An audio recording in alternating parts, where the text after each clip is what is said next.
Մեր վստահողին Սամվել Կարապետյանի նրավյանքի առաջադրված դերվարկով, պայմանականով այսպես ասած ոչի դերվարկ, ստրոյի պրոյեկտի դերվարկ և ուտող գեներատորին կայանալի դերվարկ։ Երեք դերվարկով են մեր վստահողը բնականաբար իրեն մեղավոր չճանաչում, ակորժան դատարան կարծում եմ կարիք չկա լինելու փորձագետ, որպեսզի արձանագրվի, որ Սամվել Կարապետյանի 2025 թվականի հունիսի 18-ին հնչեցած խոսքերի մեջ բռնության, առավել ևս իշխանությունը զարթելու բռնության քոչերի հատկանիշներ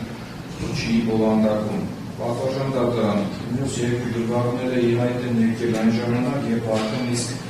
կասկածներկային ինքնիզանության հանձնակի կատարման մեջ վստահողին կաղանավորելու որոշում կայացնելու իրավաչափության տեսանկյունով նաև հանրային արձագանք կար այդ մասով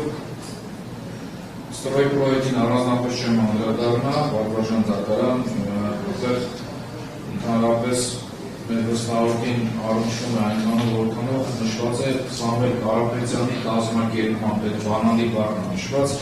տուրբոգեներատորային կայաններն ևս մեր վստահողը որևիցե առնչություն չունի այդ փաստացի շահառու եզրույթը մեղադրանքի որոշման մեջ նվստել ուրեմն արտացոլվել է մանիպուլատիվ անհրաժեշտ կիրառման, օբյեկտիվորեն որևիցե փաստական դրած ուրեմն դատարան նվարկված նյութերում բացակայում է, որի ուրեմն փաստը ֆիքսի համոզված է հիմնական դատավարությունների ընթացքում եւ թեև մենք չունենք ապացուցման պարտականություն մեր համեղությունը ապացուցելու տեսանկյունով եմ ասում, մեր վստահողի, բայց ձեզ խոստանում ենք, որ ոչ պակաս ջանասիրությամբ մենք հանձն ենք դառնում, որ իրականացնելու ենք մեր վստահողի անմեղության ապացուցման հետ պատասխանատվությունը մինչև կանգնենք, բայց շնորհակալություն։